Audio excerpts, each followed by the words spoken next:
coming into my consciousness a lot, and that's we are the ones we have been waiting for.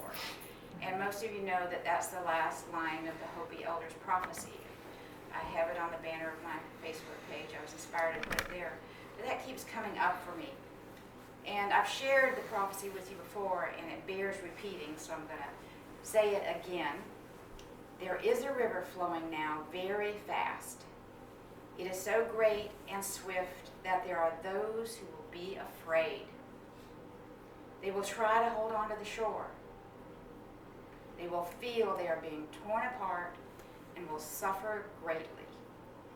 No, the river has its destination.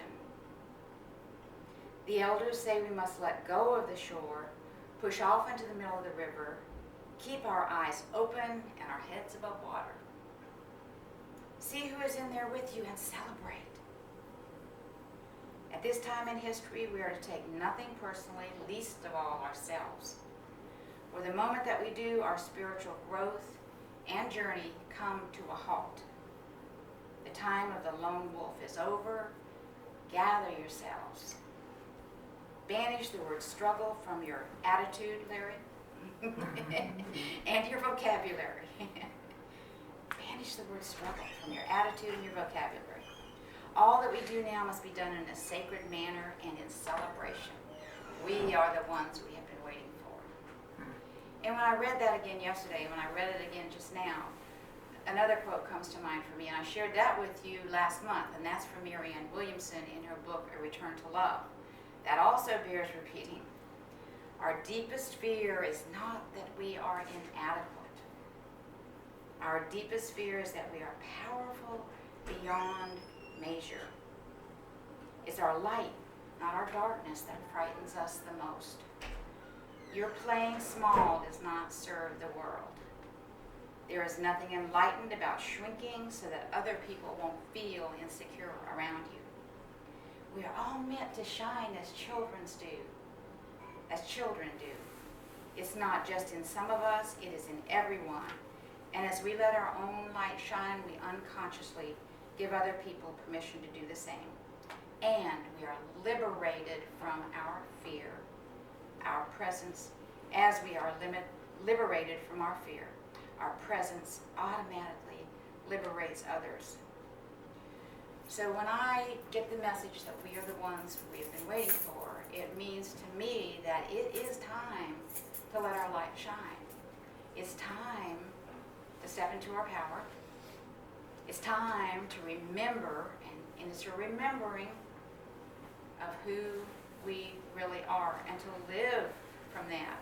We are God expressing in form through each of us, divine energy, expressing as our human bodies, our human emotions, our human thoughts, our human experience. And that can be a scary thing to consider, especially for those who were taught and brought up that God is to be feared, God is judgmental, we are sinners, and we certainly are not worthy of having God expressed through us. Go to hell for sure for that. And it just so happens, since I last saw you last month, that divine energy, God, brought a teleclass to my awareness that was facilitated by a woman named Sarah Landon. And it really talked about what stands in our way of stepping into our power and letting our light shine. And for me at this time, that was in perfect divine order, as every moment is. Some are more noticeable than others. But I want to share with you some of the things that I learned from that teleclass, and also some of my own inner wisdom that the teleclass sparked or had me remember, because it's all within us. I'll give you a heads up. Take what resonates with you and just leave the rest. Remember, it's like an all-you-can-eat buffet where you take the food you like and you leave the rest. You don't even let it bother you. You don't resist it. You don't call the manager to say, get that out of here. I do not like it. It offends me. No, just take what you like and what resonates and just leave the rest. In June and July, I shared with you how you can play a part in helping to lift the mass consciousness, how you can do your part in that. And the thing I asked everyone, if you chose to do, is to pay attention to your thoughts and your words. Me too. Been paying attention to my thoughts and my words because they're creative. There's great power in our thoughts and words. We are creative. And as you start up leveling your consciousness and your awareness, you start noticing that you're going to feel a new level of power. If you haven't already noticed that, you will. And I find some people, and even I used to be, put off by the word power because some think of it as power over others. As power over others. And that doesn't feel good to us. That doesn't match who we truly are. And in my work with teens in the nonviolent communication practices, I learn right along with them the differences of power over and power with. And if a person is expressing power over, then their goal is to get their needs met and not to consider the needs of anyone else. They're number one. They want to get that met. And they use things like demands, and coercion, and blame, and fear to do that. And we all know that doesn't feel good. And those that express power with know that their objective is not to get their own needs met. That's not their main objective. Their objective is to create the quality of connection with another person or other people that will allow for everyone's needs to get met, including theirs. So when we think of power, we want to think about power with, the kind that allows everyone to get their needs met, for the good of all kind of stuff. But until we really get this way of seeing power, it's helpful for us to know some of the things that stand in our way. Those obstacles, those barriers. Because when we start intending to access higher levels of awareness and consciousness, things come up in our lives. They come up in our physical body, they come up in our emotions, they come up in our thoughts, they come up in our experience. They don't always feel good, but they're just there to say, hi, I'm still inside of you, it's time to bring me to the light and return me to love. So that's all they are. And as we move beyond the collective consciousness of beliefs of what is possible for us, what is possible, period, we start to realize that everything we want comes down to the desire to experience more freedom. We want freedom in our lives. To have our universal needs met. Universal needs like joy and love and connection and contribution and sustenance and many, many more. And we also want to experience something so much greater than ourselves with a little s. Because we know it's there to experience. And to begin with, just what if we drop our judgment, drop judgments, which I'm doing all day long, still, but I become aware of it. What if we drop the judgments and embrace the thought that all is well, and everything is just as it is supposed to be, including you, including me, in this moment, and in every moment. Just what if we tried that? And we do try it a lot, we do it a lot, we try it a lot, and we forget, and we remember. But what keeps us stuck in limitation is our fear and our judgment. Our fear and our judgment. And we can transcend that. And to me, the good news is, judgment, good. The news is, no work is required, no efforting, no forcing. We don't have to make anything happen. It's like that line in the Hopi Elder's prophecy. It's time to banish the word struggle from our attitude, from our vocabulary, and from our experience. What we are to do is to let go of limitations, fears, judgments. that create thoughts, feelings, beliefs that we have made our truth. They're not the truth at all, but we've made them our truth, and we can unmake them our truth. We can make a new truth. So what I'm going to start with today is judgment. We'll start with that. And there's 3 areas that we're going to start becoming more aware of so that we can move beyond them. And the first area is judgment of others. And I've been noticing, I don't know, in the last months, 3 or 4 months, that I've been extremely judgmental, mostly in my thoughts, sometimes in words aloud when no one else is around. But whatever, they're creative. And I've also noticed that doesn't feel good. But I'm grateful that I'm at a point where I no longer beat myself up for thinking thoughts like that. Put my hand on my heart and say, I love this person being judgmental. Isn't that interesting? So that's a step. But then when I listen to this class, it says, okay, the first thing you're going to start being aware of is how much you judge other people. I said, wow, I'm right there. Have I ever been aware of that?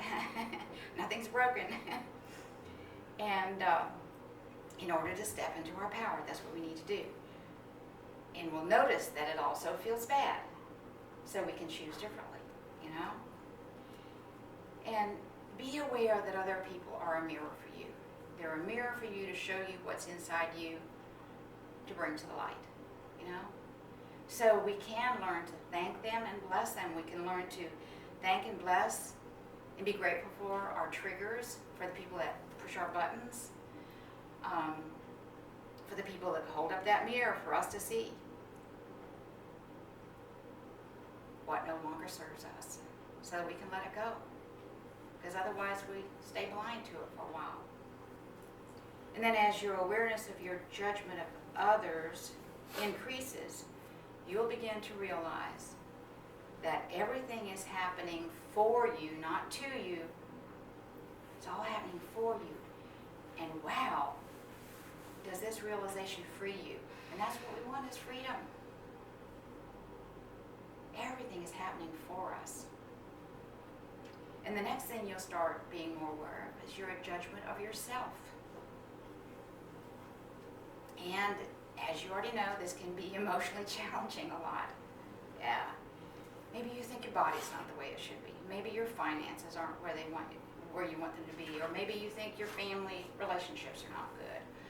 Or your life is falling apart. Or something is certainly wrong with you because you're not in a loving relationship with a partner. We judge ourselves right and left. What's wrong with me?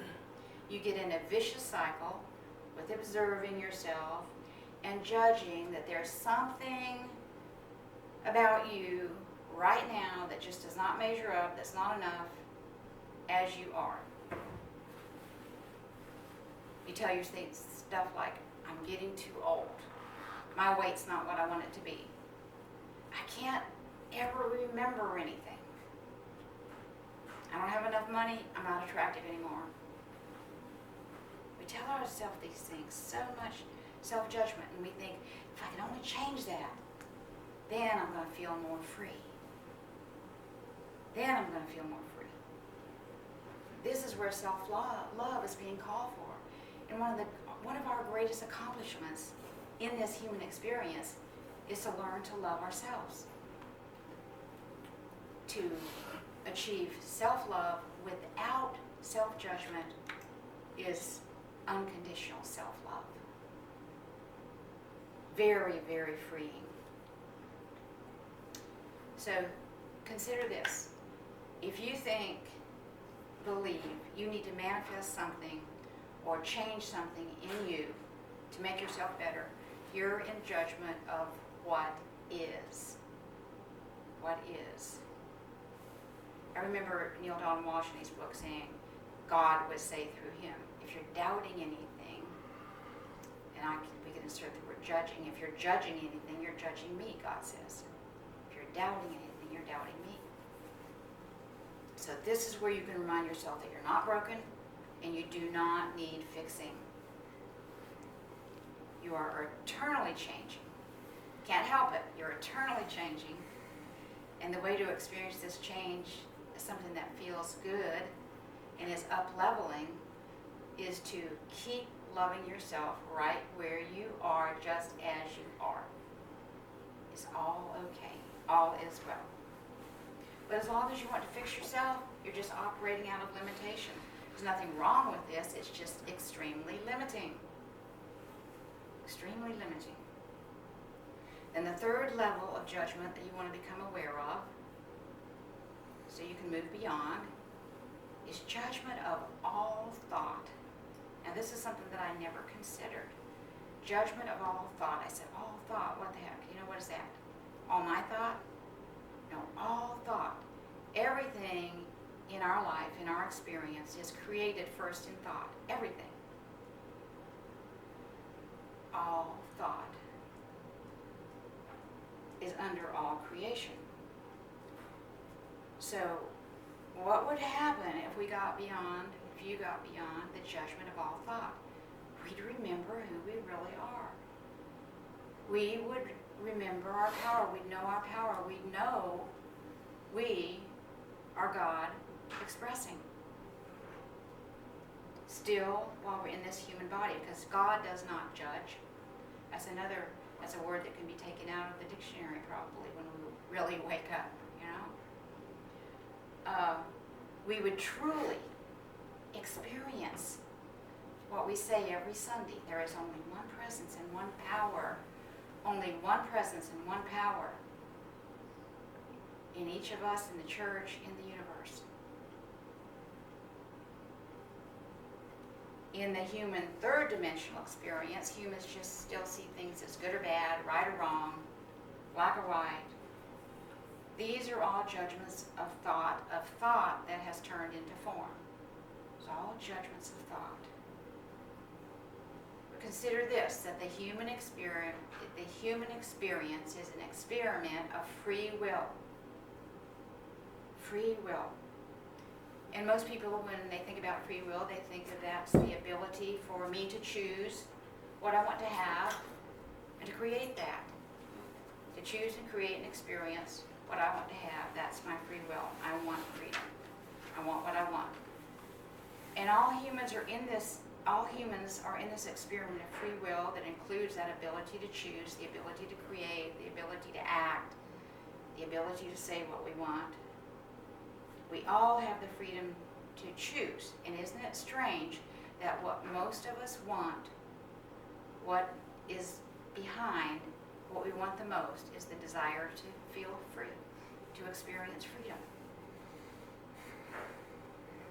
As I said, we judge our bodies. Not being young enough, not being energetic enough, not being healthy enough, not being attractive enough, not being whatever enough. And it's our judgment, and we feel like in our judgment, if we straighten these areas out, then again, we'd be more free. Let's talk money. We say, I don't have enough. If I had enough money, I'd be free to do what I wanted. I'd be free to have what I wanted. I'd be free to go wherever I want if I had enough money. What we want is the freedom, forgetting that it's our birthright. The irony is that we already have it. We've had it all along. We already have it. And yet we were conditioned not to see it, to be blind to it, not to feel it, and we were conditioned to believe that there are things that we must do or that we must stop doing in order to earn it or in order to be free. What keeps us in bondage in that jail cell, we've got the key hanging around our neck all the time and don't even realize it to get out of that jail cell. What keeps us in bondage and stuck and not feeling free is our judgment of thought, of the thought of all humankind. We judge what they think is right or wrong, what they think is bad or good. We judge the people that think the thoughts that are different from our thoughts. We judge the thoughts that create things that we don't like and that we want to get out of our experience. We judge. there, and this might be hard for some people to hear, there are so many people that believe that a person like Hitler, who did such seemingly horrendous things, needs to be punished. They're angry about it, you know. Got to judge that kind of a person. And then people judge what they perceive as persecution, abuse, the gun violence, the murder, all those seemingly horrendous things. We've got to judge and we've got to punish. But we're just digging ourselves in deeper by that kind of attitude. And it's an attitude. And we can always change our attitude. But behind all that keeps us in bondage is our judgment of the thinking of mankind and the resulting creations. And I would say for any of you who find it challenging to let go of judgment of things that seem so horrendous, and we're being faced with it a lot now, aren't we? A lot of stuff is being brought up to come to the light, to be returned to love, to be loved. And it loses its power when we do that. But I would say four things to remember if you're having challenges with that. One would be to remember what Jesus said about don't judge by appearances, because it's appearances. And the second would be to read the book The Little Soul in the Sun by Neil Donald Walsh. And if you don't have that, it's very short. I can email it to you. Very helpful in understanding. And the third thing would be a book, Flowers in the Median, which was written about a friend of mine who I've met since I read the book, who it took her 15 years to even consider forgiving the man who murdered her daughter and her grandson when he was 6 years old. And she did that, and they corresponded, and they continue to correspond. They're not allowed to meet in Florida. Florida has a law against that. And they published a book together. And that is so heartwarming and heart-opening and helps us to understand more and more and more and judge less and less and less. And then the biggest thing I would say to remember is there is only one presence, one power, God the good omnipotent. So how can all this is God?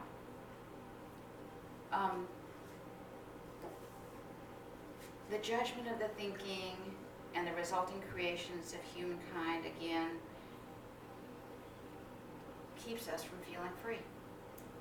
We can't be in this experiment of free will on this planet and think that our will is the right one, and everyone else in this who also have free will is wrong or bad or whatever. No, we can't do that. That continues to hold us in limitation.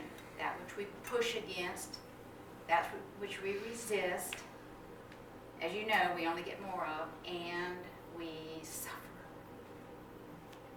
And our bodies get sick, and we die, often. Yet somewhere within each of us, we remember that we volunteered to come here. And we also remember that within us is the knowledge and the power of how to move beyond this, how to positively affect all this, and to remember that which is beyond each of our individual free will. People call it God's will, divine will, beyond our individual free will. Yet we are God, not the totality of God, but we are expressions of divine energy, God energy, source energy, just flowing through us every moment. Now, people that believe in a judging, fearful God are going to be fearful and judging. And that's the God that they're going to be expressing through them, being fearful and judging. And those that believe in an all-loving, all-powerful God are going to express through themselves an all-loving and all-powerful God. And most of us, if we are true followers of unity teachings, we're very aware of the love that's inside us, of the love that we're capable of. We're not afraid of that. What we're afraid of is our power, using our power. How will we be judged or punished, or what will happen if we use our power? Will we be humiliated? That's what scares us. But it's time for us to step into our power and express who we truly are. It's time. We really can't stop it. We might be able to slow it down, limit ourselves for a while, get stuck for a while, what seems like stuck, but it's all divine order and it's all perfect.